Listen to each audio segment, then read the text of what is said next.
हमारी अगली चीज़ पढ़ाने वाले हैं पार्शियल फ्रैक्शन। ठीक है, काफ़ी लड़कों ने बोला है फ़ोन करके कि यार भैया पार्शियल फ्रैक्शन पढ़ा दो। ठीक है, तो मैं पार्शियल फ्रैक्शन खत्म कर देता हूँ। देखो, पार्शियल फ्रैक्शन तीन टाइप के होते हैं। पहले, जब क्या हो when factor are non repeating, जब क्या हो फैक्टर हमारे का नॉन रिपीटिंग हो तो हम पार्शियल फ्रैक्शन कैसे करते हैं देखते हैं। तो हमारी पहला एग्जाम्पल ये दे रखा है, तो इसको हम कैसे लिख सकते हैं, a upon x minus three plus B upon x plus one. ठीक है, अगर दो फैक्टर क्या हो नॉन रिपीटिंग हो, नॉन रिपीटिंग मतलब कोई पावर ना हो डिनोमिनेटर की, तो हम सीधे हम वो से बोल रहे हैं नॉन रिपीटिंग। ठीक फैक्टर, उसको क्या करेंगे, पहले इसको इसमें तोड़ देंगे। ठीक है, हमको ए और बी की वैल्यू चाहिए, फाइंड आउट करनी वैल्यू। ठीक है, तो ए की वैल्यू कैसे फाइंड आउट करेंगे, हम ए की वैल्यू फाइंड आउट करने के लिए इसमें ये वाला टर्म हटा के उसमें X equal to three put कर देंगे। बोलो sir X equal to three कहाँ से आया, इसको अगर हम जीरो कर देंगे तो एक्स इक्वल टू कितना आएगा, थ्री। ठीक, मतलब इस पूरे टर्म में इसको हटा दें, क्यों ये अपॉन में है, मतलब इसको हटा देते हैं, तो जो टर्म बचता है उसमें X equal to three put कर दोगे। जब एक्स इक्वल टू थ्री से पुट करोगे तो कितना आएगा, थ्री फाइव ज़ा फिफ्टीन, माइनस फोर इज 11, और थ्री प्लस वन कितना हो जाएगा, फोर। ठीक है, अगला जैसे बी की वैल्यू चाहिए था, तो बी की वैल्यू करने के लिए क्या है, इसको जब जीरो पुट करोगे तो क्या आएगा, x equal to minus one. तो x equal to minus one इसे पुट करोगे जब उसमें ये हटा के, ठीक है ना, तो ये वाला फैक्टर हटा दोगे तो ये बचेगा तुम्हारे पास, उसमें कितना पुट करना है, X equal to minus one. तुम्हारी कौन सी वैल्यू आ जाएगी, बी की वैल्यू आ जाएगी, कितना है इसमें पुट करोगे तो कितना, minus nine upon minus four, और यहाँ पर पुट करोगे माइनस माइनस कैंसिल हो जाएगा, कितना आएगा, नाइन अपॉन फोर। ठीक है, अब ऐसे अगला क्वेश्चन है ये। ठीक है, इसको खुद से करना है, वीडियो पॉज करो, खुद करो। ठीक है, अगर सॉल्व नहीं होता है तो यहाँ देखो, पहले इसके फैक्टर करेंगे हम। तो जब इसको फैक्टर करेंगे ना, 10 के ऐसे फैक्टर करना है कि सब्ट्रैक्ट करने पर माइनस थ्री आए। तो कितने आता है, फाइव टू ज़ा 10, तो हो जाएगा टू माइनस फाइव एक्स और प्लस का टू एक्स। ठीक है, तभी तो आएगा माइनस थ्री एक्स। ठीक है, और इसमें से क्या एक्स कॉमन ले लोगे, इसमें से टू कॉमन ले लोगे, तो ये आएगा, इन दोनों में से एक्स माइनस फाइव कॉमन ले लोगे तो क्या बचेगा, एक्स प्लस टू। ठीक है, जब इसके तुम फैक्टर कर लिए, ठीक, तो फैक्टर करने के बाद हमको फिर तोड़ना है A upon x plus two और B upon x minus five, और इसमें हमको ए की वैल्यू चाहिए, क्या चाहिए, ए की वैल्यू क्या करना है, पिछले ऐसा करना है, हम इसको जब जीरो पुट करेंगे तो एक्स वैल्यू कितना आएगा, एक्स वैल्यू आएगा माइनस टू, मतलब इस पूरे टर्म में ये वाला टर्म हटा देंगे, जो बचेगा उसमें X equal to minus two put करना है। अब इसमें X equal to minus two जब पुट करोगे तो तुम्हारा आंसर यहाँ से आएगा माइनस नाइन, यहाँ से आएगा माइनस का फाइव, तो माइनस से माइनस कैंसिल हो जाएगा तो कितना हो जाएगा, नाइन अपॉन सेवन। ठीक है, सॉरी माइनस माइनस सेवन, तो कितना हो जाएगा, नाइन अपॉन सेवन। ठीक है, अगला क्वेश्चन ये है, सॉरी उसी में बी पार्ट में बी निकालना हमको, तो बी निकालने के लिए क्या करना पड़ेगा, इसको जब जीरो पुट करोगे तो कितना आएगा, एक्स इक्वल टू फाइव। ठीक है, तो इस पूरे टर्म में ये वाला टर्म हटा दोगे, क्या करना है, ये वाला टर्म हटाना है और उसमें X equal to five put करना है। जब इसमें X equal to five put करोगे तो एक्स इक्वल टू यहाँ पुट करोगे तो फाइव टू जा ten, minus five is five. ठीक है, और प्लस का फाइव और प्लस का टू कितना जाएगा, सेवन। तो आंसर कितना है, two upon sorry five upon seven. B की वैल्यू कितनी, फाइव अपॉन सेवन। जब ये दोनों वैल्यू यहाँ, ये दोनों वैल्यू इसमें पुट करोगे तो हमारा आंसर इतना आ जाएगा। ठीक है, हम अब आता है केस टू। केस टू आता है फ्रेंड फैक्टर आर रिपीटिंग। ठीक है, जब हम फैक्टर रिपीटिंग हो, रिपीटिंग मतलब पावर में हो, power two, power three, power four. अगर यहाँ, ठीक है, अगर यहाँ थ्री पावर होती तो क्या करते, एक लिखते हैं, हमको फैक्टर वाला एक लिखना पड़ता फैक्टर एक पावर का, फिर दूसरे पावर का, फिर तीसरे पावर का लिखना पड़ता। ठीक, लेकिन यहाँ पे कितने, दो फैक्टर है, पावर दो है, ठीक है, दो बार रिपीट हो रही है वैल्यू, तो करेंगे एक बार लिखेंगे एक पावर वाली और एक बार लिखेंगे दूसरे पावर वाली। तो क्या हो a upon x minus one, b upon x minus one का whole square, plus c upon x plus two. ठीक है, अब देखते हैं, इसमें से हम बी और सी की वैल्यू फाइंड आउट कर सकते हैं पहले मेथड से। हमको वैल्यू फाइंड आउट करनी बी की, तो बी के लिए हम इसको जीरो पुट करेंगे तो एक्स वैल्यू कितना आएगा, वन। ठीक है, मतलब इसमें जब ये वाला हटा देंगे तो कितना बचेगा, ये दोनों बचेंगे। ठीक है, अब इसमें हम कितना पुट करते हैं, X equal to one put करेंगे तो हमारी बी की वैल्यू आ जाएगी। ठीक है, हम हमेशा हाईएस्ट पावर इससे निकाल सकते हैं। ठीक है, ये नहीं निकाल सकते पुट करके, ये वाली वैल्यू निकाल सकते हैं। ठीक है, जब इसमें पुट करोगे कितना आएगा, four upon five, X equal to one put करोगे देखो कितना आएगा, three plus one four, one plus two कितना, थ्री। ठीक है, भाई सी पुट, सी के लिए चाहिए, तो सी के लिए करने के लिए हम कितना, इसको जब जीरो करोगे तो x equal to minus two. ठीक है, तो इसमें जब ये गायब करोगे तो मतलब जो चीज़ यहाँ पे होती है उससे गायब करना होता है, ठीक है। तो कितना 3x+1 upon x minus one का होल स्क्वायर बचेगा, ठीक है। इसमें कितना पुट करना, x=-2। अब x=-2 यहाँ पुट करोगे तो 2 2 जा 6, तो 2 3 जा 6, मतलब माइनस का 6 प्लस का 1 माइनस का 5। यहाँ पर कितना हो जाएगा, माइनस का 2 माइनस का 1 3, 3 का स्क्वायर कितना होता है 9। बी सी की वैल्यू आ गई, ठीक है। हमको चाहिए ए की वैल्यू, ठीक है। अब ए की वैल्यू पुट करने के लिए, सॉरी निकालने के लिए क्या करना पड़ेगा, हम पूरे इक्वेशन में क्या, पूरे इक्वेशन में x=0 पुट कर देंगे। क्या पुट कर देंगे, x=0। तो पुट x=0 इन इक्वेशन 1। इस पूरे इक्वेशन में हम x=0 पुट कर देंगे। तो यहाँ क्या बचेगा, यहाँ से बचेगा 1, ये 0, ये पूरा देखो, यहाँ से 1, यहाँ से 1, यहाँ से 2, कितना 1/2 बचेगा यहाँ पे, 1/2। जब इसमें x=0 पुट करोगे तो कितना बचेगा, माइनस का a बचेगा, तो माइनस a लिख दिया। जब x=0 पुट करोगे तो यहाँ से b आएगा, b कितना था, b इतना था, तो b की वैल्यू पुट कर दी यहाँ पर, ठीक है। जब x= यहाँ पर 0 पुट करोगे तो 2 बचेगा यहाँ पर, नीचे कितना बचेगा 2। तो c की वैल्यू कितनी थी, c की वैल्यू -5/9, ठीक है। 2 का मल्टीप्लाई करोगे तो कितना हो जाएगा, -5/18 हो जाएगा। अब इसको सॉल्व करके ए की वैल्यू फाइंड आउट कर लो, तो ए की वैल्यू कितनी आएगी, आई थिंक अब ये सॉल्व कर लोगे ना, तो ए की वैल्यू कितनी है, 5/9, कितनी है 5/9, ठीक है। ये वाला क्वेश्चन तुमको खुद करना है, ठीक है। मैं यहाँ पर साथ में कर देता हूँ, आज मैंने ये छोड़ रखा है, ठीक है, तुम्हारे साथ ही करेंगे, ठीक है। तो इसको करने के लिए क्या करना पड़ेगा, पहले इसको अलग अलग कर लेते हैं।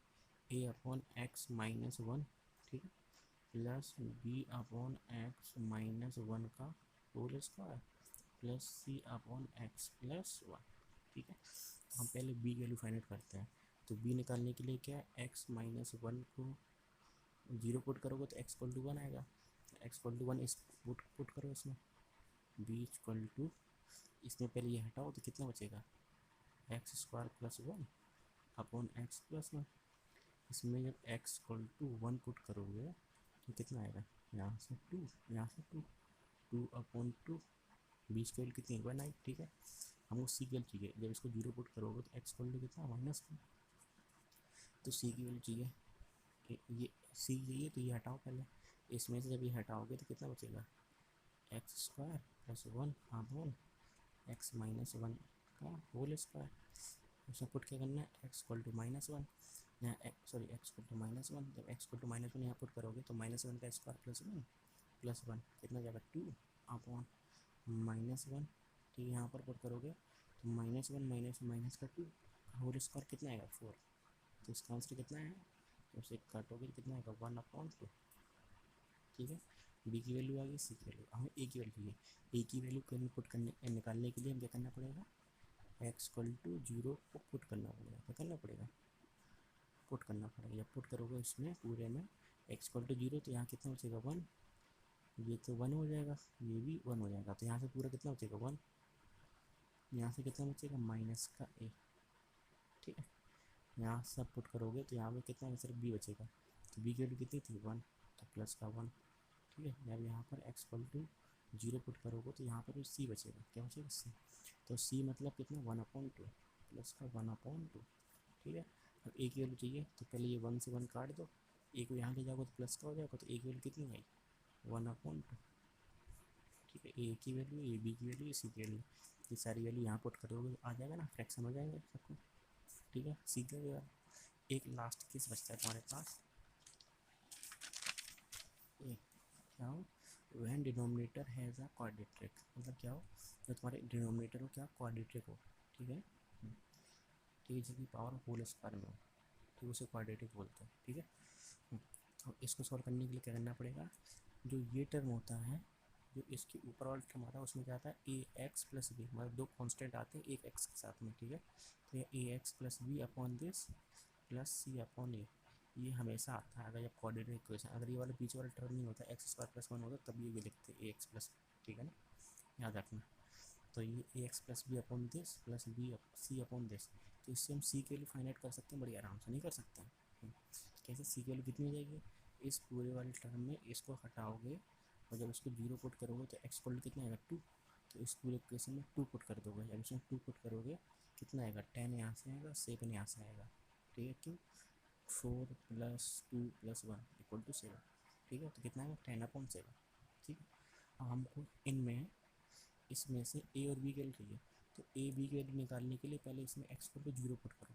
कितना जीरो पुट करोगे तो 5 × 0 ये पूरा जीरो हो जाएगा, जीरो ये जीरो, ये यहाँ से आएगा 1, तो यहाँ से कितना बचेगा, सिर्फ बी बचेगा। तो बी प्लस यहाँ से अगर एक्स को जीरो पुट करोगे तो क्या -2, तो सी की वैल्यू कितनी थी, सी की वैल्यू थी 10/7, तो यहाँ कितना हो जाएगा 10/7 × -2।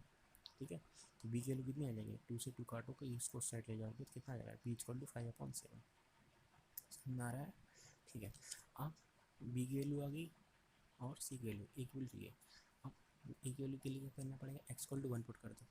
यहाँ पर वो चीज़ वैल्यू पुट करते हैं जो इसमें नहीं होती है। ठीक है, यहाँ पर एक्स = 1 नहीं था, नहीं आ रहा था कहीं से, तो एक्स = 1 जब पुट करोगे इस पूरे इक्वेशन में तो क्या आएगा, यहाँ से आएगा कितना 5, यहाँ से आएगा 3, यहाँ से आएगा कितना -1। एक्स = 1 पुट करोगे तो -1 बचेगा यहाँ पर, तो इसको ऐसे लिख सकते हैं। ठीक है, अब एक्स = 1 इसमें पूरा पुट करना है, तो a × 1 a प्लस बी की वैल्यू कितनी थी, बी की वैल्यू इतनी थी, और यहाँ पूरा 1 करोगे तो यहाँ 3 बचेगा, कितना बचेगा 3। ठीक है, प्लस सी की वैल्यू कितनी थी 10/7, तो 10/7 यहाँ लिख दिया। अब एक्स = यहाँ पर 1 पुट करोगे तो कितना आएगा -1। ठीक है, एक ये पूरा आप सॉल्व करोगे तो ए की वैल्यू कितनी आएगी -10/7। ठीक है, तो ऐसे तुमको सॉल्व करना है, ए की वैल्यू आ गई, बी की वैल्यू आ गई, सी की वैल्यू आ गई, ये तीनों वैल्यू यहाँ पुट कर दोगे तो हमारा पार्शियल फ्रैक्शन हो जाएगा। ठीक है, ऐसा अगला क्वेश्चन ये है। ठीक है, इसको खुद करना है। ठीक है, सॉल्व हो जाता है तो मिला मिला देना, सॉल्व नहीं हो तो यहाँ देख लें कैसे करना है। तो इस पूरे इक्वेशन को मैंने ऐसे लिख सकता हूँ, इसका जो ऊपर आएगा ax + b, इसके ऊपर आएगा c।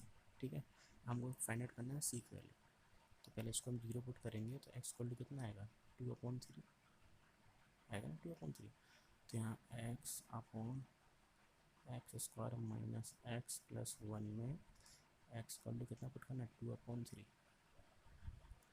ऐसा करते हैं, यहाँ से थोड़ा सिंप्लीफाई करने के लिए यहाँ से 3 हटा देते हैं। ठीक है, यहाँ से जब 3 हटा दोगे तो एक्स = 2 बचेगा, थोड़ा कॉम्प्लिकेट हो जाएगा। ठीक है, कितना बचेगा एक्स = 2, एक्स = 2 जब इसमें पुट करोगे तो कितना आएगा 2/2 का स्क्वायर इज़ 4, 4 - 2 + 1, तो ये सॉल्व करोगे तो कितना आ जाएगा 5 - 2 = 3। ठीक है, कितना आएगा 2/3 आएगा सी की वैल्यू।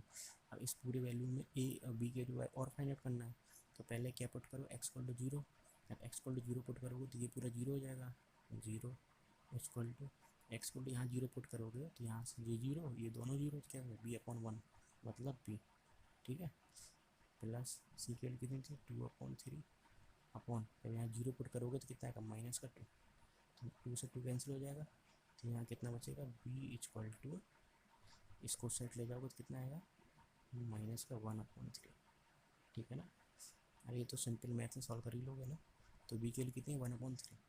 अब इस पूरे इक्वेशन में ए की वैल्यू और चाहिए ना, तो ए की वैल्यू के लिए अब इसमें पूरे इक्वेशन में एक्स = कितना पुट करोगे 1 पुट करना है ये दोनों। ठीक है, पुट पुट ठीक है, एक्स = 1 पूरा पुट करोगे तो यहाँ बचेगा 1 ऊपर। ठीक है, यहाँ पुट 1 पुट करोगे तो 1 - 1 1 प्लस का 1 कितना हो जाएगा 1 इंटू, यहाँ 1 पुट करोगे तो कितना आ जाएगा -1 = यहाँ पूरा पुट करोगे 1 तो ए प्लस बी की वैल्यू हमको पता पड़ेगी कितना -1/3 अपॉन, यहाँ 1 पुट करोगे तो 1 - 1 कैंसिल आउट हो जाएंगे, यहाँ कितना बचेगा सिर्फ 1 बचेगा, प्लस c/x, सॉरी यहाँ 1 पुट करोगे तो c/-2, सी की वैल्यू कितनी थी, सी की वैल्यू थी 2/3। ठीक है ना, तो 2 से 2 कैंसिल हो जाएगा, कितना बचेगा समझ में आ रहा है ना। तो 2 से 2 कैंसिल हो जाएगा, कितना बचेगा यहाँ पे बचेगा -1/3, यहाँ पे लिख देता हूँ -1/3 बचेगा। ठीक है, तो -1/3 -1/3 कितना हो जाएगा -1/2/3। ठीक है, इसको साइड ले जाओगे कितना जाएगा +2/3, तो a = आएगा 2/3, यहाँ -1, तो आंसर कितना आएगा -1/3। ठीक है, ए की वैल्यू आ गई, बी की वैल्यू आ गई, सी की वैल्यू, तो ये सारी वैल्यू यहाँ पुट कर दोगे तो हमारा पार्शियल फ्रैक्शन हो जाएगा। ठीक है ना, तो ऐसे पार्शियल फ्रैक्शन करते हैं। ठीक है ना, ठीक है, अब तुमको समझ में आ गया होगा। तो ठीक है, अब आगे बढ़ते हैं, ओके बाय। और हाँ, अगर मेरा वीडियो अच्छा लगे तो प्लीज़ लाइक कीजिए, सब्सक्राइब कीजिए, बेल आइकन जरूर दबाइएगा। ठीक है, अब मिलते हैं अगले जो हेलो गाइस, मेरा नाम हर्ष है। आज मैं तुम्हारे जेट ट्रांसफॉर्म का पार्ट 2 लेके आया हूँ। जो न्यूमेरिकल इंस्टॉल करवा रहे थे ना, उसका पार्ट 2 है। तो उसमें 21 क्वेश्चन मैंने करवा दिए थे पार्ट 1 में, 22 से 40 तक सब पार्ट 2 में करवाऊंगा, ठीक है। तो प्लीज़ अगर मेरा वीडियो अच्छा लगे तो प्लीज़ लाइक कीजिए, सब्सक्राइब कीजिए, बेल आइकन भी दबाइएगा और जो तुम्हारे फ्रेंड उनको भी शेयर कीजिएगा, ठीक है। पहला क्वेश्चन दे रखा है यूनिट स्टेप रिस्पॉन्स, ठीक है। मतलब क्या है, जो उसका इनपुट है क्या है, यूनिट स्टेप है, मतलब UN है, ठीक है। Of the system describe by the differential equation this, ठीक है। हमको ये डिफरेंस इक्वेशन दे रखी है और हमको क्या निकालना है, आउटपुट रिस्पॉन्स निकालना है, ठीक है ना। तो आउटपुट निकालो, ये क्या होता है। हमको पहले इक्वेशन मैंने यहाँ लिख दी थी, जो इनपुट क्या एक्शन कितना दे रखा था, यूनिट स्टेप UN दे रखा था। वैसे में जब जेड ट्रांसफॉर्म लगाओगे तो क्या हो जाएगा, YZ, ये क्या हो जाएगा YZ जेड की पावर -1, और UN का जेड ट्रांसफॉर्म होता है Z/Z-1 होता है कि नहीं होता है। जब इनमें से YZ कॉमन लोगे तो क्या होगा, यहाँ से 1 बचेगा, यहाँ से जेड इनवर्स बचेगा, तो 1 + Z inverse equal to Z/Z-1। समझ में आ रहा है। जब इसको यहाँ ले जाओगे तो क्या हो जाएगा, Z/Z-1 1 + Z इनवर्स। जैसे जेड इनवर्स कॉमन लोगे, ठीक है, तो क्या हो जाएगा, आप सॉल्व करोगे इसको, क्या हो जाएगा Z² Z - 1 ये तुम्हारा क्या आंसर दे रखा है ऑप्शन में। कौन सा ऑप्शन सही है, ऑप्शन नंबर ए सही है। समझ में आ रहा क्वेश्चन कैसे करना है, प्रॉपर्टी पता है तो क्वेश्चन तुरंत सॉल्व कर लोगे, ठीक है ना। और फिर जो मेरे फ्रेंड हैं उनसे मैं कह दूँ, जो मेरे नए फ्रेंड हैं, सॉरी जो नए नए लड़के ऐड हुए हैं, जिनको कॉन्सेप्ट के बारे में कोई पता नहीं है, वो नॉर्मल वे में देखें। जिनको ये सब पता है वो क्या करें, अपनी स्पीड बढ़ा देंगे यूट्यूब की, तो मज़ा आएगा पढ़ने में। अपनी 1.25 कर लो या 1.5 कर लो, अगर तुमको कॉन्सेप्ट पता नहीं है तो एक एक करके देखना, ठीक है, नॉर्मल स्पीड में। अगला क्वेश्चन ये था, क्या दे रखा है, a sequence XN with Z transform XZ, ठीक है। हमको XN सीक्वेंस का जेड ट्रांसफॉर्म गिवन है, ये दे रखा है। Is applied an input to a linear time invariant system with the impulse response HN equal to इतना, where del n equal to this, output at n equal to 4। हमको n equal to 4 पर हम क्या निकालना है, output निकालना है, ठीक है। ठीक है भैया, सॉल्व करते हैं। देखो जो हमारा जेड ट्रांसफॉर्म होता है, क्या होता है हमारा HN और HZ और XZ का मल्टीप्लिकेशन होता है, ठीक है। सिस्टम फंक्शन और इनपुट फंक्शन के मल्टीप्लिकेशन के इक्वल होता है आउटपुट रिस्पॉन्स, ठीक है। तो YZ इक्वल टू क्या हो जाएगा, HZ इंटू XZ, ठीक है। HZ निकालेंगे, डेल एन का जो जेड ट्रांसफॉर्म होता है 1 होता है, तो यहाँ पर क्या -3 का डेल एन, जेड की पावर -3 हो जाएगा 2Z की पावर -3, ठीक है। तो XZ इक्वल टू हो जाएगा 2Z की पावर -3। XZ हमको ये गिवन था, ठीक है। इन दोनों का मल्टीप्लाई कर देंगे, जब इनका मल्टीप्लाई करोगे तो ये आएगा, ठीक है। अब इसमें इनवर्स जेड ट्रांसफॉर्म फाइनाइट लगाओगे इसमें, तो क्या हो जाएगा 2 इंटू इसका इनवर्स जेड ट्रांसफॉर्म होगा जेड की पावर 1, सॉरी जेड की पावर 1 है तो क्या आ जाएगा डेल n + 1, जेड की पावर -1 है तो डेल n -1, ठीक है। जेड की पावर -2 है तो डेल n-2, जेड की पावर -3 तो डेल n-3, यहाँ पर डेल जेड की पावर -7 में क्या हो जाएगा, डेल n की पावर -7, ठीक है ना। हम क्या n=4 पर निकालना था, तो n=4 पर y4=0 क्यों आया। देखो जब यहाँ n= हर जगह 4 पुट करोगे, तो n=4 पुट करोगे तो यहाँ क्या आएगा, 5 आएगा, del 5 del 3 del 2 del 1 del -3, ठीक है ना। लेकिन जो डेल का फंक्शन होता है वो कहाँ पर, सिर्फ 0 पर 1 देता है, क्या देता है, 0 पर 1 देता है, और कहीं पे हर जगह क्या होता है, 0 होता है। तो बस अगर यहाँ कहीं भी इसको इनवर्स n=4 पुट कर रहे हैं यहाँ पर, समझ रहे हैं ना। जब यहाँ पर n=4 पुट करेंगे तो यहाँ पर डेल 0 बचना चाहिए, उसी की वैल्यू काउंट होगी, अदरवाइज किसी की वैल्यू काउंट नहीं होगी, ठीक है। ऐसे क्वेश्चन पीछे आ चुका था UN वाले में, ठीक है। और UN वाले में क्या था, अगर तुम्हारे UN n उसका U के अंदर 0 to ∞ आ रहा है तो सॉल्यूशन करेंगे, अदरवाइज नहीं करेंगे, ठीक है ना। अगर -∞ to 0 आता है तो उसको सॉल्व नहीं करते, उसकी वैल्यू 0 होती है। पीछे क्वेश्चन पढ़ा दिए इसके, ये पेज बहुत हो रहा है, ठीक है। अगला क्वेश्चन ये है 24, क्या consider the jet transform at a causal LTI system, ठीक है। हमको जेट ट्रांसफॉर्म गिवन है, ठीक है। Find impulse response and step response, ठीक है। इम्पल्स रिस्पॉन्स और स्टेप रिस्पॉन्स निकालना। इम्पल्स रिस्पॉन्स क्या होता है, जो ये फंक्शन होता है वही हमारा क्या हो जाता है, इम्पल्स रिस्पॉन्स होता है। जो ट्रांसफर फंक्शन होता है उसी को हम क्या बोलते हैं, इम्पल्स रिस्पॉन्स बोलते हैं। और जो हमारा आउटपुट जो स्टेप रिस्पॉन्स होता है उसमें मल्टीप्लाई करते हैं किसका, यू जेड का, ठीक है। यू जेड मतलब वो Z upon Z plus one, inverse में देख लो तो 1/1 - जेड इन्वर्स, ठीक है। ठीक है भैया, जो हमारी फंक्शन था है ना, हमको फंक्शन इसमें तो लिखना नहीं है, हमको किस में लिखना है, एन में चाहिए है, एन में चाहिए। अगर जेड में चाहिए तो यही हो जाता आंसर, ठीक है। उसमें मल्टीप्लाई कर देते यू जेड का तो हमारा कौन सा क्या आ जाता है, इसका आउटपुट रिस्पॉन्स आ जाता है, कौन आउटपुट स्टेप रिस्पॉन्स आ जाता है, ठीक है। बट हमको किसमें चाहिए, एन में चाहिए, तो क्या करेंगे, पहले उसको सही करेंगे। सही कैसे, इसको पहले हम सेपरेट करेंगे by partial fraction. Partial fraction पता है ना, पढ़ाया मैंने, नहीं पढ़ाया, कैसे निकालोगे यार, कॉपी में बतानी पड़ेगा। पहले पूरा क्वेश्चन लिखते हैं, S Z equal to Z की, देखो इस वाले क्वेश्चन में अगर जेड स्क्वायर से मल्टीप्लाई कर देते हैं ऊपर नीचे तो क्या होगा, सीधे मैं लिखता हूँ, ठीक है। यहाँ पर जब जेड का स्क्वायर का मल्टीप्लाई करोगे तो जेड बचेगा, यहाँ पर कितना हो जाएगा, वो जेड प्लस 1/2, ठीक है। जेड स्क्वायर से मल्टीप्लाई कर दिया। अब यहाँ पर क्या आएगा, जेड स्क्वायर माइनस 3/5, सही कर रहा है ना, हाँ 3/5 जेड प्लस 2/25, जेड की पावर 0 मतलब 1, ठीक है। अब क्या करेंगे इसको, ये ऐसे कर लिया। अब हमको क्या, हमको कोई किसी फंक्शन का पार्शियल फ्रैक्शन करने से पहले यहाँ पर एक जेड चाहिए होता है, नहीं चाहिए होता है। तो एक यहाँ पर जब जेड लेके आओगे, कैसे आओगे, इसमें इन दोनों में जेड से डिवाइड कर दोगे, इसमें भी जेड से डिवाइड, इसमें भी जेड से डिवाइड, तो हमारा यहाँ पर एक्स जेड अपॉन जेड हो जाएगा, यहाँ पर 1 हो जाएगा, जेड से डिवाइड करोगे, यहाँ पर क्या आएगा, जेड की पावर -1। समझ में आ रहा है कि नहीं आ रहा, ठीक है।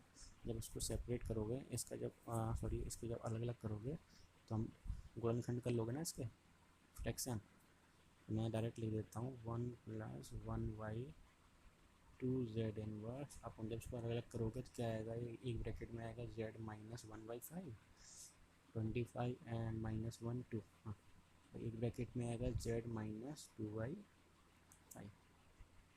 समझ में आ रहा है कि नहीं आ रहा, ठीक है।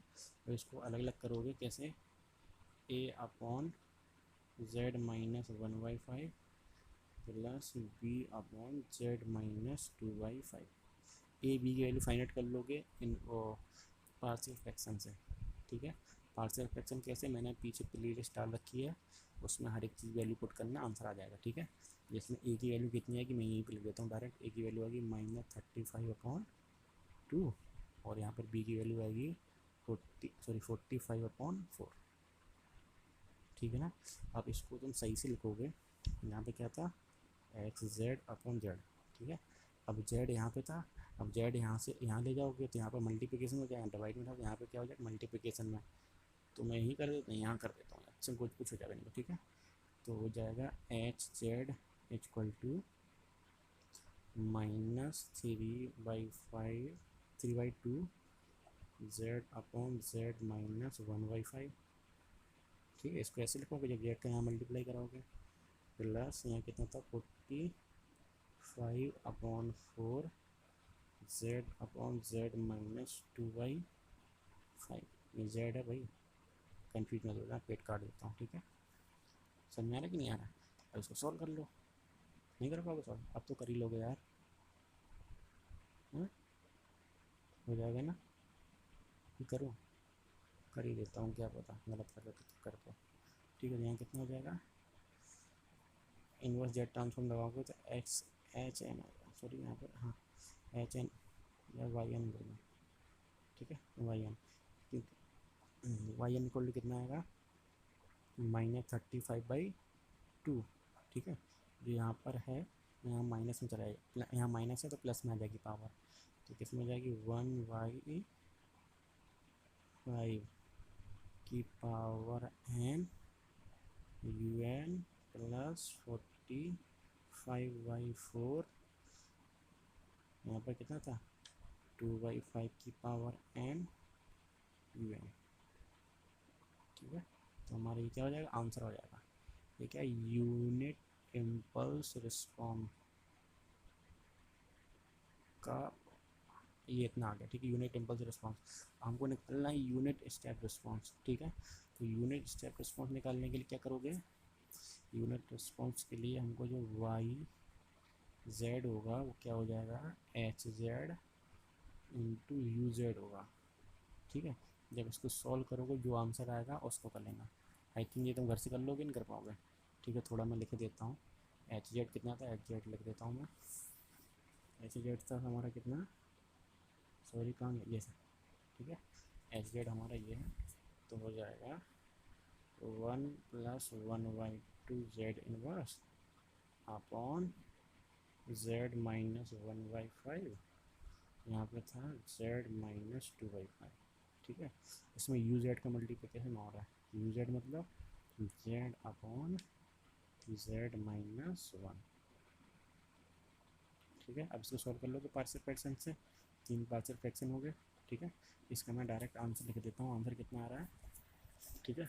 हाँ, इसमें लिखा देता हूँ मैं, ए बी सी की वैल्यू, एक ए की वैल्यू आएगी 35/8, दूसरे की बी की आएगी -15/2, सी की आएगी 25/8, ठीक है।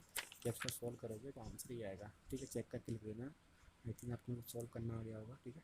अब अगला क्वेश्चन, तो हमारा अगला क्वेश्चन 25 तक कर रहा है, H Z is describe rational transfer function. H Z क्या है, रेशनल ट्रांसफर फंक्शन है, ठीक है। To ensure that both H Z and its inverse are stable is, ठीक है ना। देखो हम क्या दे रखा है, एच जेड दे रखा है, हमको इंश्योर करना है कि उसका जेड और उसका इनवर्स दोनों क्या हो, स्टेबल हो। तो उसके लिए क्या होना चाहिए, स्टेबल सिस्टम के लिए हमारे सारे के सारे पोल्स कहाँ पर होने चाहिए, इनसाइड दी यूनिट सर्कल होना चाहिए। क्या बोला, इनसाइड दी यूनिट सर्कल होना चाहिए, ऑल दी पोल्स, ठीक है। अब किसी सिस्टम में क्या होता है, डिनोमिनेटर होता है और ये क्या होता है, डिनोमिनेटर होता है। डिनोमिनेटर से पोल निकलते हैं और न्यूमिनेटर्स के निकलते हैं, जीरोज निकलते हैं, ठीक है। हमको एच जेड और उसका इन्वर्स दोनों क्या करना है, स्टेबल करना है, ठीक है। स्टेबल करने के लिए तो एच जेड निकालने के लिए तो हमको पता है सारे सारे पोल कहाँ होने चाहिए, inside the unit circle. But अगर इसका इन्वर्स भी स्टेबल करना है तो उसका जीरोस भी क्या होना चाहिए, इनसाइड दी यूनिट सर्किल, क्योंकि जब इसका इन्वर्स निकालोगे तो ये नीचे पहुंच जाएगा, तो जो जीरो होंगे वो पोल्स बन जाएंगे, जो पोल्स होंगे वो जीरो बन जाएंगे, ठीक है। और एच जेड के लिए मतलब सारे सारे पोल्स कहाँ होने चाहिए, यूनिट सर्किल के अंदर होने चाहिए। और इन्वर्स निकालने के लिए हमारे इन्वर्स को स्टेबल करने के लिए सारे सारे जो जीरोस होंगे वो भी कहाँ, इनसाइड दी यूनिट सर्किल होना चाहिए। देखो कौन सा ऑप्शन सही है, हाँ बी सही है, क्या, poles and zero must be inside the unit circle, समझ में आया, ठीक है। अगला क्वेश्चन क्या था, अगला क्वेश्चन ये 26 कह रहा है, a causal L T I system describe by the difference equation, ठीक है। हमको ये इक्वेशन दे रखी है, हमको देखना है कि कहाँ पर ये सिस्टम स्टेबल होगा, उसके लिए अल्फ़ा और बीटा की वैल्यू फाइंड आउट करनी है, ठीक है। देखो इसमें इसी में समझा दें, इसी में समझा देते हैं, ठीक है। इसको पहले पूरे को उतारा, पूरी इक्वेशन को, ठीक है। अब इसमें जेड ट्रांसफॉर्म लगाया है इसमें, तो ये 2 y z alpha Y Z Z की power -2 H Z plus beta X Z Z की पावर -1, ठीक है। जैसे जेड ट्रांसफॉर्म लगा दिया, अब इसमें वाई की टर्म एक साथ ले लो, एक्स की टर्म एक साथ ले लो।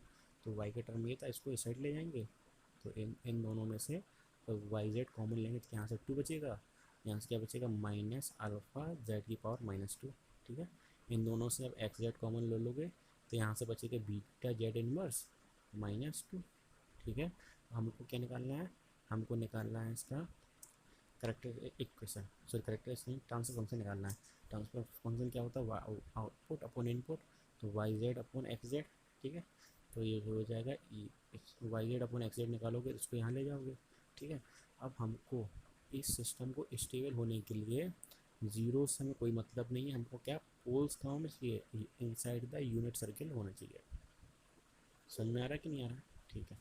तो बस स्टेबल के लिए तो ठीक, बीटा की वैल्यू कुछ भी हो कोई फर्क नहीं पड़ता है, ठीक है। बट ये क्या होना चाहिए, ग्रेटर देन जीरो होना चाहिए स्टेबल के लिए, ठीक है।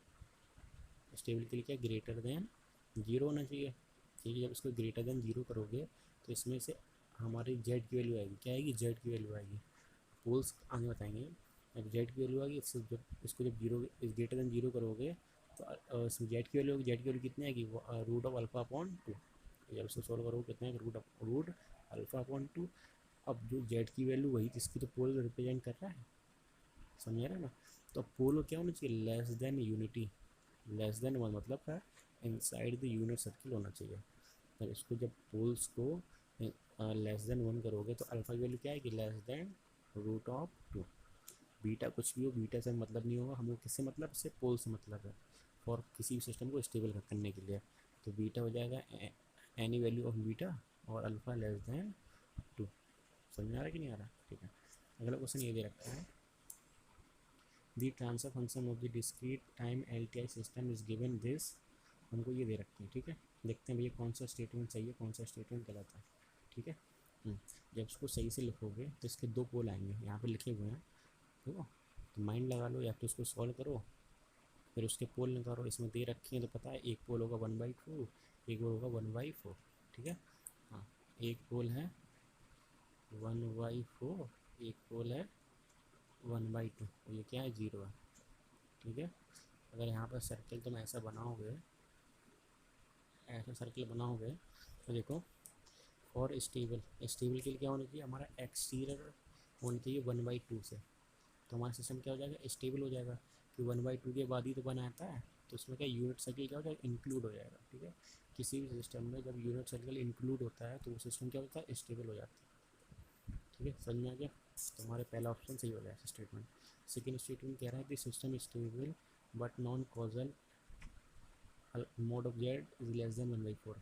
जब इस सर्किल में देखेंगे तो इस सर्किल में क्या यूनिट सर्किल इंक्लूड हो रही है, तो यूनिट सर्किल जब इंक्लूड नहीं हो रही है तो सिस्टम क्या हो जाएगा, अनस्टेबल हो जाएगा। तो ये सिस्टम क्या, ये वाला स्टेटमेंट क्या हो जाएगा, गलत हो जाएगा, ये सही हो जाएगा। थर्ड स्टेटमेंट दे रखा है, this system neither stable non causal for ROC this.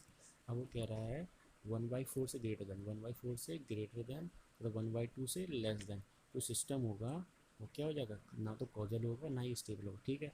Causal के लिए क्या होना चाहिए, राइट साइडेड होना चाहिए ROC, या एक्सटीरियर होना चाहिए और एक्सटीरियर मोस्ट पोल, ठीक है। जो सबसे बाहर का पोल होना चाहिए, पोल से वहाँ क्या होना, एक्सटीरियर सर्किल होना चाहिए। तो एक्सटीरियर तो है नहीं सर्किल, तो ये कॉजल भी नहीं होगा। क्या इसमें यूनिट सर्किल इंक्लूड हो रही है, नहीं हो रही है, तो स्टेबल भी नहीं होगा। तो कौन सा ऑप्शन सही होगा, 1 और 3, ठीक। कौन सा सही आंसर कौन सा है, C। समझ में आ रहा है कि नहीं आ रहा, ठीक है।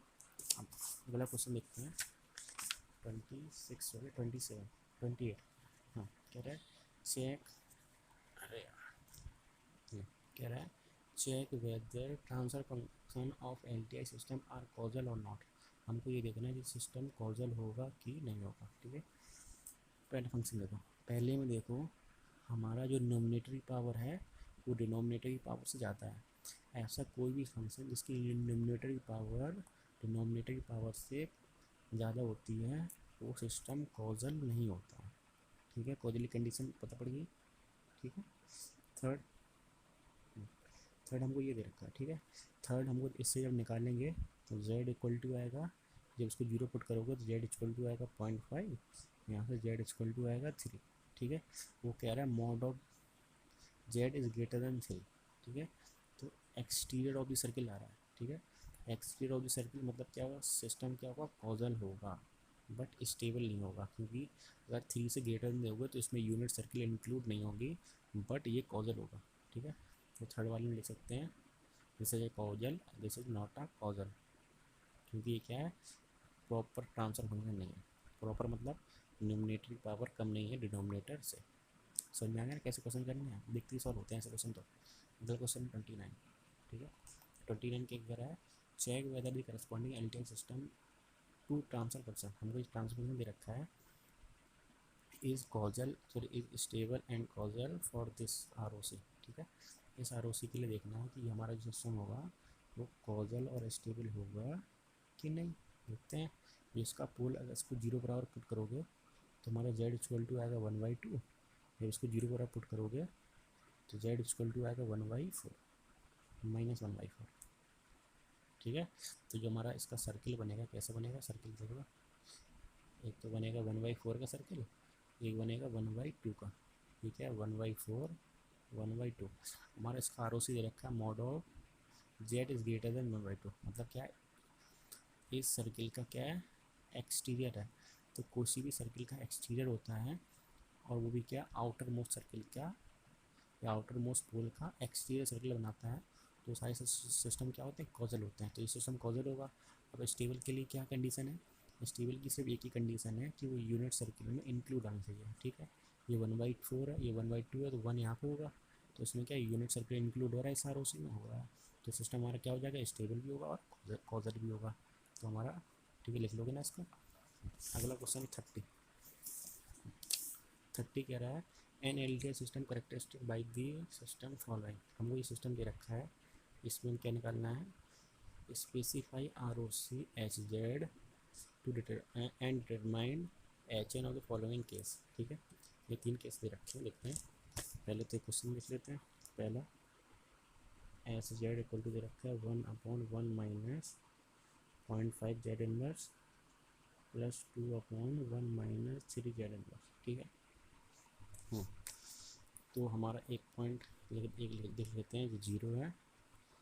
यहाँ से पोल जेड इक्वल टू कितने पे आएगा, 0.5 पे आएगा। यहाँ से जेड इक्वल टू 3 आएगा, ठीक है ना। तो एक पॉइंट आएगा 0.5 पर, एक आएगा 3 पर, ठीक है। अब देखो सिस्टम क्या, system is causal and unstable, ठीक है। सिस्टम कॉजल होना चाहिए बाय अनस्टेबल, सॉरी एक मिनट पहले सर्किल बना लेता हूँ। पहली कंडीशन है सिस्टम क्या होना चाहिए, कॉजल होना चाहिए एंड अनस्टेबल होना चाहिए। कॉजल एंड अनस्टेबल के लिए क्या होना चाहिए, ये वाला आर ओ सी होगा। तो इसमें जो आर ओ सी होगा वो क्या हो जाएगा, greater than 3, mod of Z is greater than 3, ठीक है।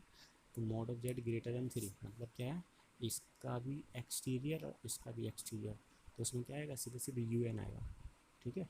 तो इसका वाई एन जो होगा क्या होगा, 0.5 की पावर एन यू एन, इसका क्या हो जाएगा प्लस 3 की पावर एन यू एन, ठीक है। सेकेंड सिस्टम, सेकेंड में क्या रहा है, नॉन कॉजल बट स्टेबल। देखो सिस्टम नॉन कॉजल हो और स्टेबल हो, यहाँ भी 1 होगा, ठीक है। स्टेबल के लिए क्या, ये 1 इंक्लूड होना चाहिए। तो आर ओ सी क्या होगा ये, ठीक है। तो इसका जो आर ओ सी होगा वो क्या होगा, mod of Z is less than 3 but is greater than 0.5, ठीक है। मतलब 0.5 का एक्सटीरियर बट 3 का इंटीरियर, ठीक है। 3 का क्या इंटीरियर है। तो तुम्हारा जो वाई एन होगा वो क्या हो जाएगा, इसका एक्सटीरियर है, ठीक है। तो उसमें सेम ही रहेगा 0.5 की power N U N, but इसका इंटीरियर है। तो क्या हो जाएगा, इंटीरियर के लिए हमने पढ़ाया था, क्या पढ़ाया था, 3 की पावर, सॉरी यहाँ 2 भी था ना, तो 2 इंटू 3 की power N minus U minus N minus 1, ठीक है। एक्सटीरियर के लिए, इंटीरियर के लिए ये। थर्ड, थर्ड हमारा क्या है, system anti causal and stable unstable होना चाहिए। एंटी कॉजल मतलब क्या, सबसे अंदर वाला पार्ट, तो उसे कहते हैं एंटी कॉजल कहेंगे। और हमारा क्या हो जाएगा, और ये अनस्टेबल भी होगा कि इसमें यूनिट सर्किल इंक्लूड है नहीं है। तो इसका जो आर ओ सी होगा फॉर थर्ड के लिए क्या हो जाएगा, mod of Z is less than 0.5, mod of Z is less than 0.5, ठीक है। तो इससे वाई एन निकालोगे, मतलब 0.5 का भी इंटीरियर और 3 का भी इंटीरियर। तो कौन सा फॉर्मूला लगेगा, ये वाला, minus U minus N minus 1। तो वाई एन इक्वल टू होगा 0.5 की power N into minus U minus N minus 1, ठीक है। यहाँ प्लस 2 इंटू 3 की पावर एन, और यहाँ तो सेम ही रहेगा minus U minus N minus 1। Interior के लिए ये, एक्सटीरियर के लिए ये लगता है। समझ में आया कि नहीं आ रहा, ठीक है। अब अगला क्वेश्चन 31 देखते क्या है, Z and Laplace transform are related by. कह रहा है जेड और लाप्लास ट्रांसफॉर्म में क्या रिलेशन है। हमने पढ़ा था जेड इक्वल टू ई की पावर एस टी, पीछे थ्योरी में पढ़ा था, क्या पढ़ा था, जेड इक्वल टू ई की पावर एस टी होता है। अगर दोनों साइड एल एन लोगे, सर एल एन क्यों लेना पड़ेगा, क्योंकि हमको क्या चाहिए, एस चाहिए, एस इक्वल टू, और एस इक्वल टू क्या आएगा, पहले उसमें एल एन लेना पड़ेगा। तो एल एन, दोनों साइड एल एन लगाओगे तो क्या होगा, L N Z equal to L N E की पावर एस टी, ठीक है। अब ई की पावर एस टी है, जो पावर होती है वो लॉ क्या करता है, आगे फेंक देता है पावर को, तो हो जाएगा S T L N E. L N E की वैल्यू कितनी होती है, 1 होती है, तो ये वैल्यू कितनी होगी, 1 होगी। तो यहाँ कितना बचेगा, सिर्फ एस टी बचेगा, यहाँ से केवल एस निकालना है, तो एस इक्वल टू क्या हो जाएगा, L N Z upon T. समझ में आ रहा है। अगला क्वेश्चन है find Z transform of the signal obtain by sampling of this, ठीक है। एक बार बताते हैं, अगर किसी भी कंटिन्यूस टाइम सिग्नल को डिस्क्रीट टाइम सिग्नल में चेंज करना है तो टी को एन टी से रिप्लेस कर देते हैं। समझ आ रहा है क्या बोला मैंने, किसी भी कंटिन्यूस टाइम सिग्नल को डिस्क्रीट टाइम में जब चेंज करते हैं, कैसे करते हैं, टी इक्वल टू लिख देते हैं एन टी, ठीक है। जो कैपिटल टी है वो क्या है, टाइम इंटरवल, याद रखना कैपिटल टी क्या होता है, टाइम इंटरवल होता है पीरियोडिक सिग्नल का, ठीक है ना। तो ये सिग्नल था, अगर इस, ठीक है, ये क्वेश्चन था, अब इस सिग्नल को हम किस में चेंज करना है, हम इस सिग्नल को चेंज करना है डिस्क्रीट टाइम सिग्नल में। तो इस पूरे केस में जहाँ जहाँ एन टी है वहाँ क्या लिख देंगे, एन टी। तो T equal to N T पूरे इनपुट पुट करोगे तो कितना हो जाएगा, X N T equal to E की power minus A N T equal to U N T. अब यू में मतलब जो स्टेप सिग्नल होता है उसमें स्केलिंग का कोई इफेक्ट नहीं पड़ता है, ठीक है। तो तुम्हारा एन टी चेंज हो जाएगा एन में, क्योंकि हमारे डिस्क्रीट सॉरी स्टेप सिग्नल में किसी भी स्केलिंग का इफेक्ट नहीं पड़ता है, तो स्केलिंग वाला टी गायब हो जाएगा ना। अब जो हमारा सिग्नल हो जाएगा, जो एक्स एन टी एक रिलेशन है, मतलब ये सिग्नल किस में चेंज होगा, एन में चेंज हो गया है, तो हम एक्स एन टी को हम एक्स एन लिख सकते हैं, एक्स एन, क्योंकि जो फंक्शन होता है वही अंदर आता है। यहाँ पर टी का फंक्शन था तो टी अकेले आया था, यहाँ किसका फंक्शन है, एन का फंक्शन है, तो एक्स एन इक्वल टू हो जाएगा ई की पावर माइनस ए टी की पावर एन, यहाँ पावर एन कर दिया यू एन, ठीक है। अब इसको क्या है, जेड ट्रांसफॉर्म फाइंड आउट करना है, तो जेड ट्रांसफॉर्म फाइंड आउट करना है, तो इसका क्या होता है Z transform, Z upon Z minus A की पावर एन, हमें अल्फ़ा की पावर एन है तो अल्फ़ा कितना पूरा है, तो ए की पावर माइनस ए, बस निकल आया। अगर आर ओ सी निकालना है तो इसको ग्रेटर देन जीरो कर दो, जो हमारे mod of Z is greater than A की पावर माइनस ए टी। समझ में आ रहा है कि नहीं आ रहा है, तो बस हमारी जेड ट्रांसफॉर्म ही हो जाएगा, आर ओ सी हो जाएगा, ठीक है।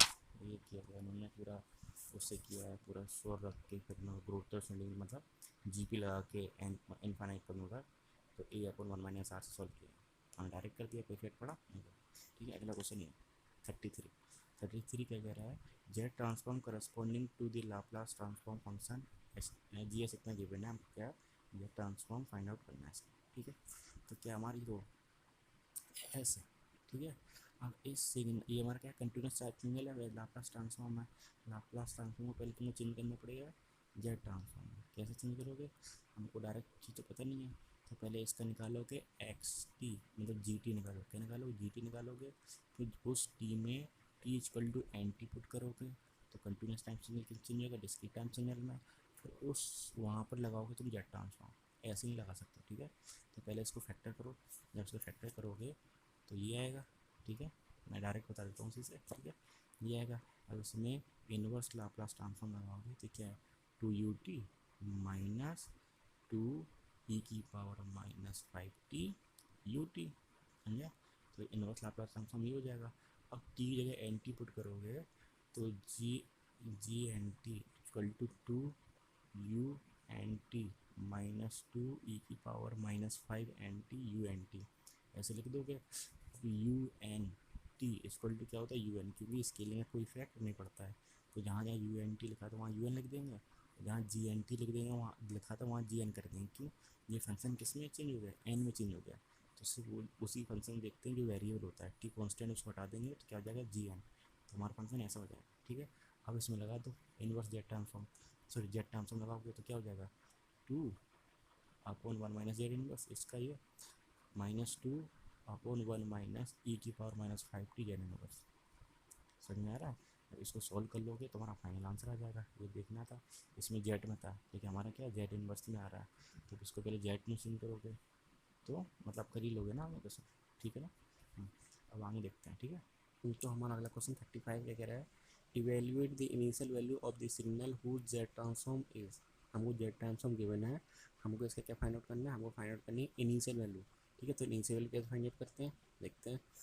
इस सिग्नल का इनिशियल वैल्यू फाइंड आउट करने का तरीका होता है X naught equal to limit X into infinite X Z. ठीक है ना, ये फॉर्मूला है। पीछे अगर तुमको समझ नहीं आ रहा है कहाँ से आया है तो मेरी थ्योरी वाले प्लेलिस्ट में जाके देख लेना। ठीक है, तो इसमें जब ये एक्स जेड यहाँ पे पुट करोगे तो ये आएगा। ठीक है, अब जेड इनवर्स हम लिख सकते हैं 1/z, लिख सकते हैं नहीं लिख सकते हैं। ठीक है, अब जेड के लिए यहाँ इन्फाइनाइट पुट करोगे तो 1/z, 1/इन्फाइनाइट कितना होता है, जीरो हो जाता है। तो यहाँ जब इन्फाइनाइट पुट करोगे तो 1/z कितना होता है, या 1/इन्फाइनाइट कितना हो जाएगा, जीरो हो जाएगा। तो ये जीरो ये जीरो ये जीरो, तो क्या बचेगा 1 1 1 1 1 1, या फिर सॉल्व करोगे कितना है आंसर 1 आएगा। ठीक है, अगला क्वेश्चन हमारा ये है Z terms of the signal C Z इतना देखिए ना, इट्स फाइनल वैल्यू फाइनल करनी है। हम क्या फाइनल करना है इस क्वेश्चन में, फाइनल वैल्यू। ठीक है, तो देखते हैं फाइनल वैल्यू थोड़ा ये होती है, तो आ रखे हैं क्या होती है, limit Z tending to 1 1 minus Z inverse X Z. ठीक है, ये एक्स जेड गिवन है, हमको यहाँ पर लिख देंगे। ठीक है, 1 माइनस जेड इनवर्स से एक 1 माइनस जेड इनवर्स क्या हो जाएगा, कैंसिल आउट हो जाएगा, जो बचेगा इतना बचेगा। ठीक है, अब इसमें क्या लगा सकते हैं, ए माइनस बी का होल स्क्वायर। ठीक है, मैं ये बता देता हूँ, पेज बनता हूँ। ठीक है, जब उसको कैसे लिख सकते हैं, जेड इनवर्स 1 माइनस जेड की पावर -2 अपॉन 1 प्लस जेड की पावर -2।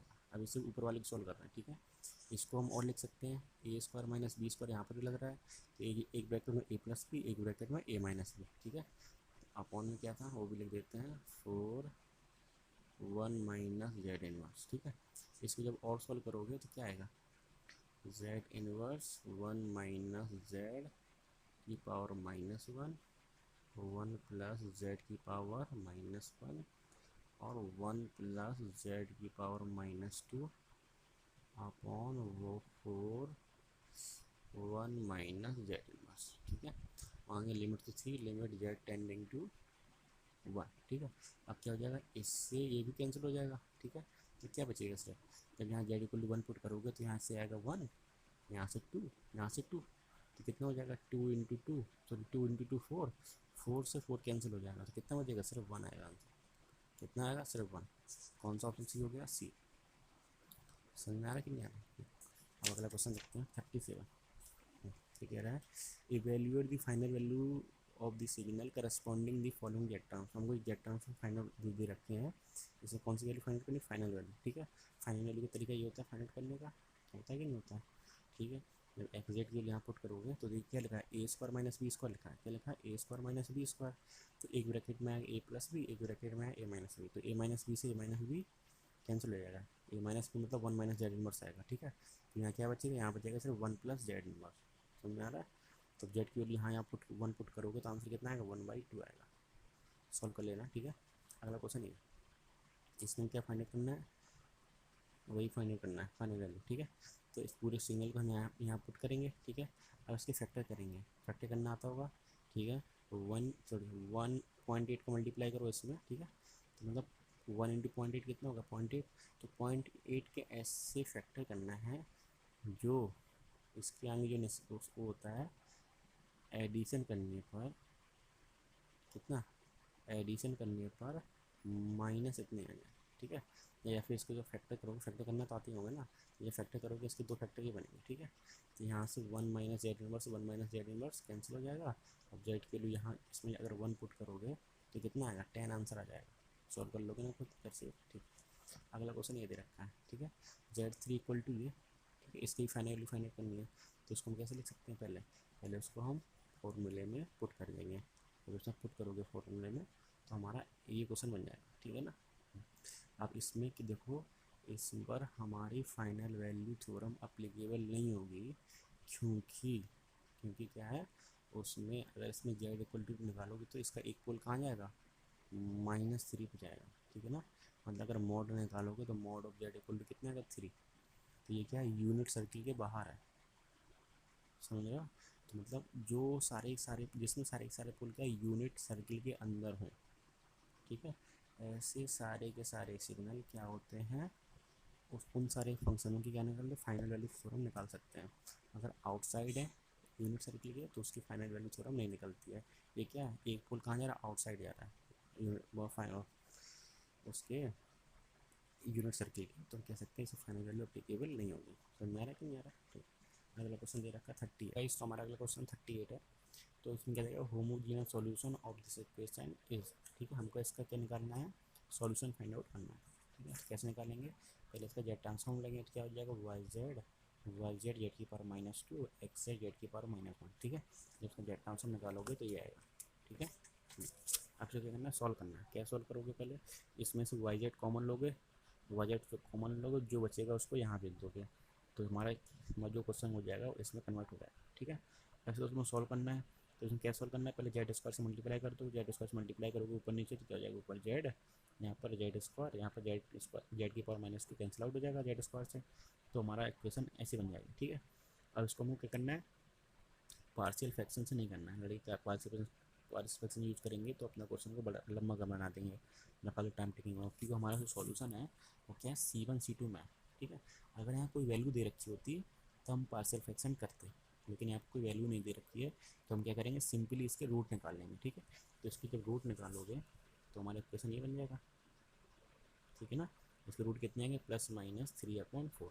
ठीक है, तो तुम्हारा इक्वेशन क्या हो जाएगी, C1 एक और प्लस लोगे तो +4 3/4 की पावर n प्लस C2 -3/4 की पावर n। ठीक है, हमारा ऑप्शन ये आंसर हो जाएगा। ठीक है, अगला क्वेश्चन ये था 39। देखो मैं एक क्वेश्चन बता देता हूँ, दो तो मैं घर के लिए दूंगा। ठीक है, वो थोड़ी लेंदी है, घर से कर लेना, उसका आंसर ही बता दूंगा, स्टेप दिखा दूंगा। ठीक है, कैसे, इसमें क्या दे रखी है, डिफरेंस इक्वेशन ये गिवन है और इनिशियल कंडीशन दे रखी है y ऑफ -1 = 1। ठीक है, हमको डिटरमाइन करनी है Y N if input equal to दे रखा है X N equal to 8 UN। ठीक है, जब ये इनपुट इसमें पुट करोगे तो क्या 8 UN हो जाएगा। अब इसमें क्या जेड ट्रांसफॉर्म लगाओगे तो वाई एन कन्वर्ट हो जाएगा वाई जेड में। ठीक है, yn-1 का जब जेड ट्रांसफॉर्म निकालोगे तो क्या हो जाएगा, Z inverse Y Z plus of -1 sorry plus Y -1। ठीक है, इसमें जेड ट्रांसफॉर्म लगाओगे तो 8/1 - जेड इनवर्स। ठीक है, तो उसका ये हो जाएगा। ठीक है, इसमें किया गया है 3 का मल्टीप्लाई किया गया, वाई ऑफ -1 की वैल्यू कितनी रखी है, 1 दे रखी है, यहाँ पुट करोगे और 3 का मल्टीप्लाई करोगे और इन दोनों में से वाई जेड कॉमन लोगे तो हमारा ये आ जाएगा। ठीक है, ठीक है, अब +3 को इस साइड ले जाओगे तो -3 हो जाएगा और इससे डिवाइड करोगे तो तुम्हारा इक्वेशन ये बन जाएगी। समझ में आ रहा है कि नहीं आ रहा है। अब क्या करना है, ये तो सॉल्व हो जाएगा, ये सॉल्व नहीं होगा, इसको सॉल्व करने के लिए हम क्या करना पड़ेगा, इसके पार्शियल फ्रैक्शन करने पड़ेंगे। पार्शियल फ्रैक्शन करोगे तो a की वैल्यू आएगी 2 और b की वैल्यू आएगी कितनी, 6। पार्शियल फ्रैक्शन कैसे किया गया, मैंने एक वीडियो बना के डाला है, उसको जाकर देख लेना, पार्शियल फ्रैक्शन करते कैसे, बहुत सिंपल मैंने बताया रखा है। ठीक है, अब इसमें वाई जेड निकालोगे तो वाई जेड तुम्हारा इतना आ जाएगा। ठीक है, अब देखो ये इसका डिनोमिनेटर इसका डिनोमिनेटर क्या सेम है, तो उसको जब सॉल्व करोगे तो क्या हो जाएगा, 3 इतना। ठीक है, +2 इतना। ठीक है, तो इसमें जेड इनवर्स ट्रांसफॉर्म लगाओगे तो क्या हो जाएगा, 3 × -3 की पावर n UN। ठीक है, +2 × UN, ये हो जाएगा। अब इन दोनों में से UN कॉमन लोगे तो हमारा आंसर ये आ जाएगा। समझ में आया क्वेश्चन कैसे करना है, इसी बेस पे तुमको 2 क्वेश्चन अपने घर से करके लाना है। ठीक है, मतलब करना। क्वेश्चन 40 है, क्या कह रहा है, हमको ये डिफरेंस इक्वेशन दे रखी है, इनिशियल कंडीशन ये गिवन है और इनपुट कंडीशन ये दे रखा है, इसका हम क्या निकालना है, जेड ट्रांसफॉर्म निकालना है। ठीक है, और इसमें देखो n+2 दे रखा है, बट जो इनिशियल कंडीशन दे रखी है वो माइनस वाली दे रखी है। ठीक है, तो हम क्या करेंगे, इस पूरे इक्वेशन को माइनस में कन्वर्ट करोगे, कैसे करोगे, अगर हम n की जगह पर n-2 पुट कर दें, क्या n को रिप्लेस कर दें n-2 से, तो ये हो जाएगा yn, ये कैसे हो जाएगा y-1 yn-1, ये हो जाएगा yn-2, ये क्या हो जाएगा xn-1 और ये क्या हो जाएगा xn-2। ठीक है, कि हमको n को -n से रिप्लेस कर दिया। क्यों किया रिप्लेस, क्योंकि हमको कंडीशन दे रखी थी n- वाली।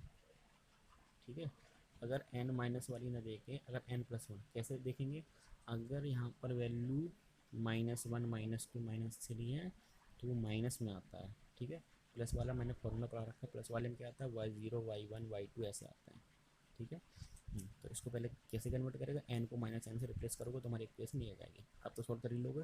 ठीक है, इसके बाद तुमको घर से सॉल्व करना है पूरा, इसमें जेड ट्रांसफॉर्म लगाओगे तो ये हो जाएगा। जब इनिशियल कंडीशन में पुट करोगे तो तब से पूरा स्टेप देख लो यहाँ पर, वो घर से करना है। ठीक है, तो वीडियो पॉज करो, सॉल्व करो, नहीं कर पाते हो सॉल्व तो यहाँ से देख लेना। इस टाइप में यहाँ पर दिखा देता हूँ, इस टाइप से किया गया है। ठीक है, क्या किया गया है बताते चलो, देख लो, खुद ही कर लेंगे, ठीक है। यहाँ इसके बाद ये सॉल्व हुआ है। अगर तुमको सॉल्व नहीं होता है तो बता देना, मैं सॉल्यूशन बता दूंगा इसका, ठीक है। एक वीडियो डाल दूंगा 10 मिनट का, कोई दिक्कत नहीं है, ठीक है। इसमें डालूंगा तो बहुत लंबा हो जाएगा वीडियो, बोर हो जाओगे तो। एक नई चीज़ बतानी है तुमको, जेड आई आर और मतलब जेड आई आर और जेड एस आर में डिफरेंस क्या है, ठीक है। ये होता है जीरो इनपुट रिस्पॉन्स, ये होता है जीरो स्टेप रिस्पॉन्स, ठीक है। क्या रिलेशन है इन दोनों में? अगर इसका जो ट्रांसफर फंक्शन बनेगा, जब इसका जेड ट्रांसफर यूज करोगे, जब इसका जो ट्रांसफर फंक्शन बनेगा, अगर जो इनिशियल कंडीशन से बने, ठीक है, जो initial condition Z transform find out हो, उससे हम कहेंगे ज़ीरो इनपुट रिस्पॉन्स। और जो इनपुट से, ठीक है, जो इनपुट से हमारा ट्रांसफर फंक्शन बने, उसे बोलेंगे जीरो स्टेप रिस्पॉन्स। याद रखें, लड़के इसमें कंफ्यूज जाते हैं और क्वेश्चन छोड़ के आ जाते हैं, बहुत सारे क्वेश्चन होता है, देख लेंगे, ठीक है। और ये समझ रहा हूँ कितना अच्छा होता है, ठीक है। तो इसका क्वेश्चन ये दे रखा था, ठीक है। इसमें पुट करोगे जेड ट्रांसफॉर्म सॉल्व करके अपने पर रखोगे, तो ये हमारा क्या है, ये हमारा आया है सॉल्यूशन इनिशियल कंडीशन से, ठीक है। तो ये आया इसमें एक्स एन की वैल्यू पुट करके, इनपुट से ये इक्वेशन बना, ठीक है। तो ये इनिशियल कंडीशन में आया, ये इनपुट टर्म है, ठीक है। तो इसको इसके जब ट्रांसफर फंक्शन फाइंड आउट करोगे तो क्या आएगा, इसे बोलोगे जेड आई आर और इसे क्या बोलोगे जेड एस आर, समझे। ये दोनों अंतर होता है, ठीक है ना। तो इसको सॉल्व देख लो, सॉल्यूशन कैसे किया गया है, ये देखो, ठीक है। अगर तुम उससे सॉल्व नहीं होता बता देना, डाल दूंगा मैं वीडियो, ठीक है। क्योंकि वीडियो बहुत लंबा हो जाएगा, 10 मिनट, बहुत 10 मिनट ऐड करेंगे तो बहुत लंबा हो जाएगा, ठीक है। तुम्हारा आंसर कितना आ रहा है, इतना आ रहा है।